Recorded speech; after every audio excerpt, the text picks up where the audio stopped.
Hello, everybody. Welcome to the Political Vigilante. My name is Graham Elwood. We are joined by returning guest Joshua Cameron from Our Voice. Josh, how you doing today? I'm doing great, man. Well, good to have you on the show. And now that we're getting in heavy into the election cycle, you're saying, for those of you watching that don't know what Our Voice is, first of all, I want you to give people just sort of a background on what your organization is and how people can use it, and then your newest launch of technology that you said you have. Sure. So effectively, Our Voice is an open source canvassing platform. So as much as advertising obviously is good if you want to run for office, canvassing is where you get to meet your constituents, hopefully people that are going to vote for you. But it also allows you to canvass for specific issues. Where I think we really shine is if you're familiar with what the parties typically use. I'm actually a delegate within the Utah Democratic Party, even though Our Voice is a nonpartisan. I like to understand kind of the inner workings of the party system. But they use what's called Nation Builder, and that'll take off of just past behavior, how you're registered, how you voted in the past, basically just tracking kind of the way you live your life. And based upon that, what is the percentage that you'll vote Republican or Democrat? Mm-hmm. So they don't give a shit about what policy you vote for. They care about what membership card you have in your wallet. Where we really shine is you can create the form, your canvassing form, and alter it to however you want. Are you a veteran? Are you a single issue voter?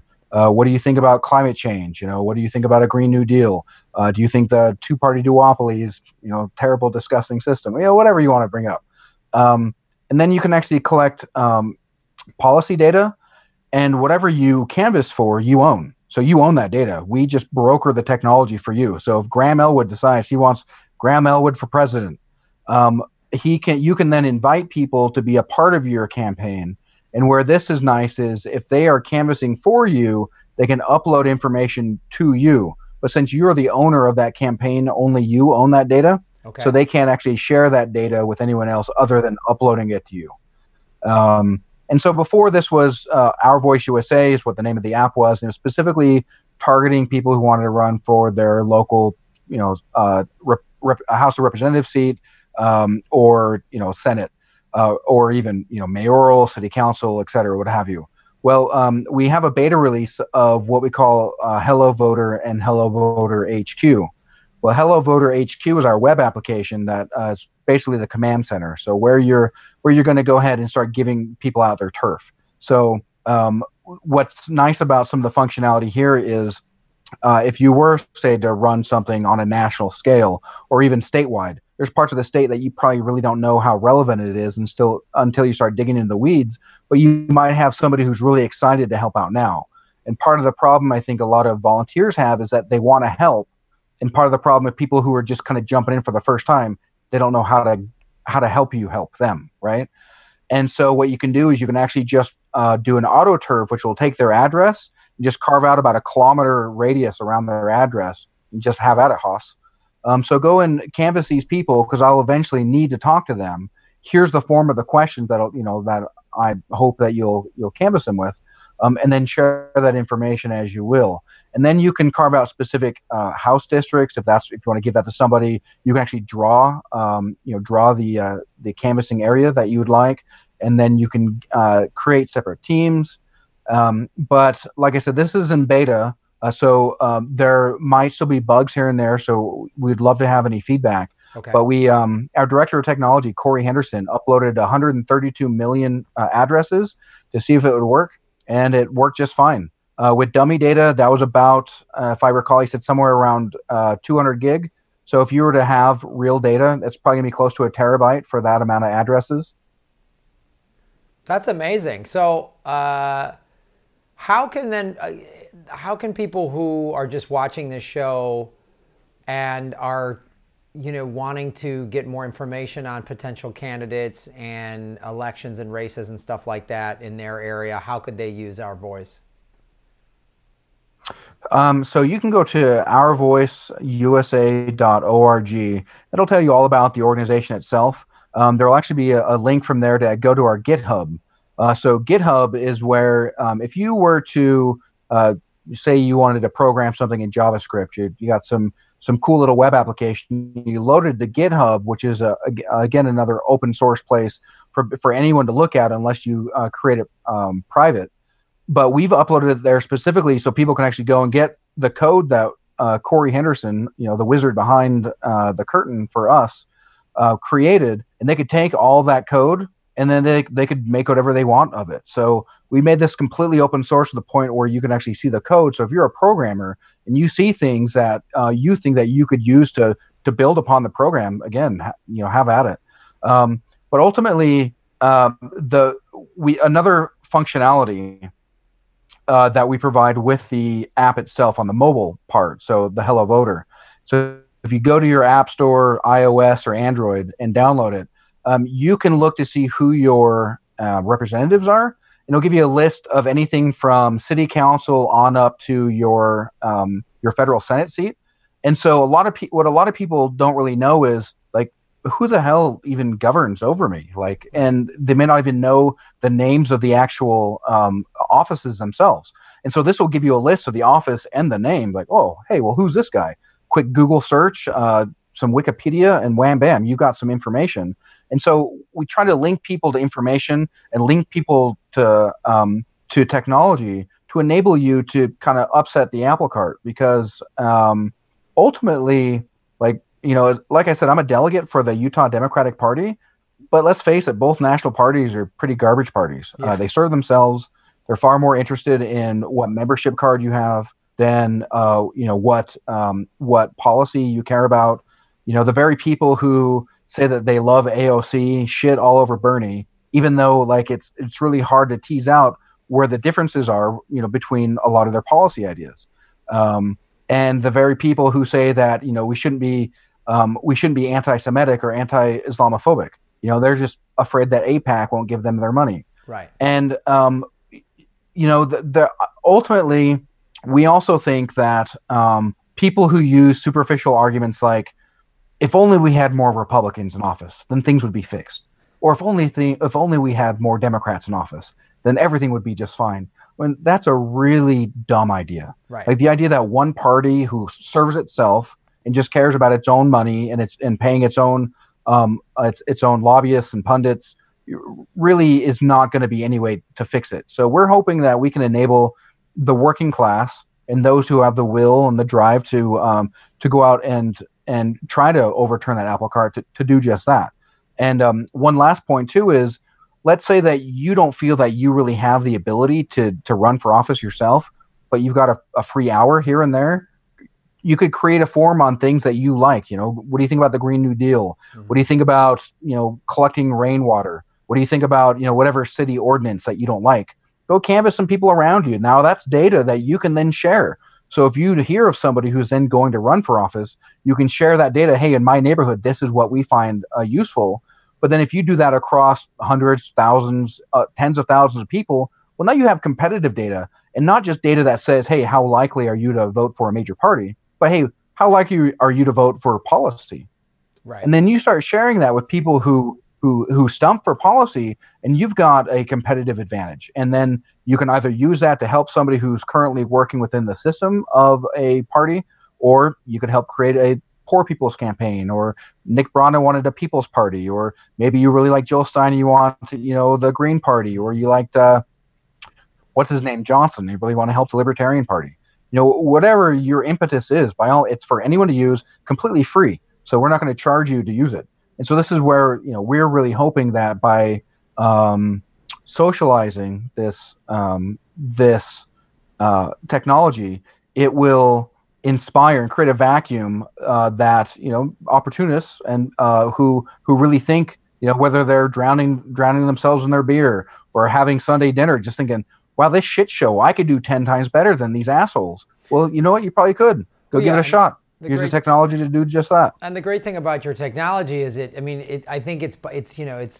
I talk about this all the time. The system is designed to keep you confused, disinterested, apathetic. They don't want you involved. They really just want you to be like, what? And then you watch 20, 30 minutes of CNN or Fox News, and then you think you're informed or something like that, because they don't want you to really know who your state assembly member is or the number of your district, or they're not. So information like this, I always tell people who watch this show, like, get involved. And I get it. People are busy. They have full-time jobs. You have kids. You have all this stuff.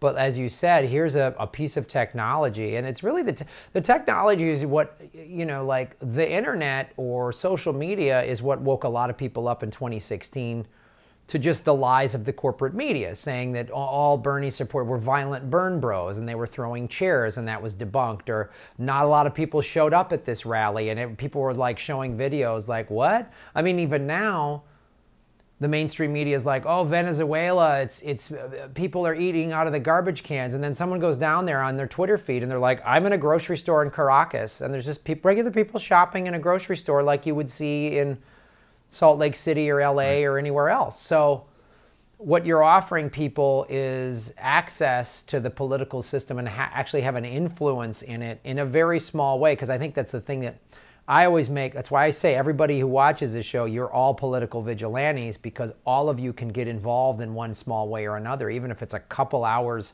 a month. And you're offering a great technology. So where can people get this again? So if you go to ourvoiceusa.org, that's going to be our main webpage. That's where you can go to download and go to like our GitHub link. You can get all the source code to run it. We've got videos as well. If you go to YouTube and the Our Voice USA channel, we've got walkthroughs on actually how to use it as well. So we do understand with a newer technology, it can be a little confusing if you've never used it before. So we had our director of technology who actually built the application itself to actually walk through the different steps, how to do it. People who are trying to get set up, we may be able to offer assistance on how to get it set up. We have to be careful as far as helping partisan actors, only because since we're nonpartisan, we're a 501c3 charity, that can get us in trouble. And so I kind of toe a bit of a dangerous line, just being that I actually work within a major party, at least on the local level. But I'm not really sure the best way to overturn that apple cart, but I think that this is going to hopefully lead to that best way, as far as just getting that technology into somebody's hand. And the way that we've seen local candidates here in Utah use it is, I've got Facebook friends from across the state. Like, I rarely make it out to southern Utah because Salt Lake's in the north eastern corner. But since I have a Facebook friend, I can reach out to you and say, hey, we're in these similar chat rooms. We like the same ideas. What do you think about downloading this free app? Take you a minute or two to download it. Cost you nothing. I'll share with you my form, and just go knock on 10, 20, 30, 40 of your neighbors' doors, and then just upload that information back to me. And so these are ways where you can work much smarter. The idea of work smarter, not harder. Something that the Army that I was in used to love to talk about, but unfortunately the Army is not very good about working smarter. They just say it a lot. And so, yeah, we just try to make it easy. Yeah, we just have a lot. We have a lot against us, right? As a working class person, you know how it is. You had a terrible shitbag for a DA who was like, One West Bank is amazing. We don't want to invest. You don't want to investigate them, and it's pretty shitty. Give or take 40% of the working class are a $400 emergency away from bankruptcy. 80% of the working class lives paycheck to paycheck, and we in that same token. 80% of the working class works paycheck to paycheck, and we have people in a straight face telling us that the economy is working just fine. Oh, it's doing great. And so this lets us know. That's what they're telling us now. The economy is improving, they're saying. It's like, yeah, there's still, and I believe the statistic that I recently read is 60% of the population can't afford a $500 to $1,000 emergency. They don't have the money for it. Yeah. 60% of the population. Right. The economy's doing great if you're a billionaire.